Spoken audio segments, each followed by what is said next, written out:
The idea is to bring art out of museums, to bring art to the people, and so it can stimulate reflection.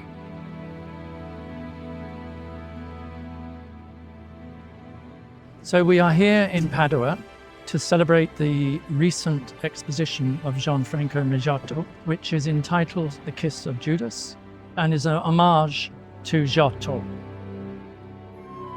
The bodies that take on volume, the plastic dimension of Meggiato, dialogues with that Giotesque invention and invents a new language.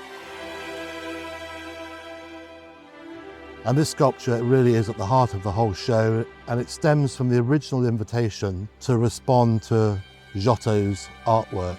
And it's always, I think, really interesting when sculptors turn their attention to paintings and interpret them within their own idiom. Revisiting a work by Giotto was truly an exciting challenge that left me struggling for a while. Certainly Giotto is one of the strong points of this city. The Scrovegni Chapel is an invaluable masterpiece.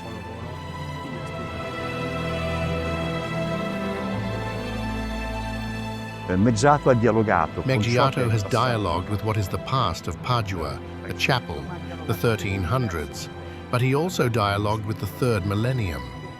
We have woven together with Gianfranco a collection of elements that tell us about Padua of the 1300s to reach Padua of the 1950s, and of course looking forward to a future that will make Padua ever more of a great European city that values and engages with contemporary art and design.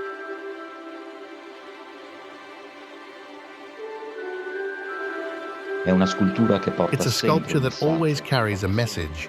It always carries a reflection that deals with being human.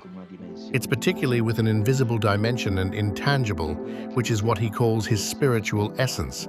That is, that thing toward which, from his point of view, a betrayal has been committed in our time. And betrayal, as it happens, is also at the center of the title of this exhibition. All these works placed outside, each work has its own meaning. Each work can make us reflect, because art has this great purpose, that of being a stimulus for inner growth. This is my city after Venice, for which I am very grateful to this city for this opportunity. And I too am giving what I can. I, with my works, am trying to spread these messages of hope.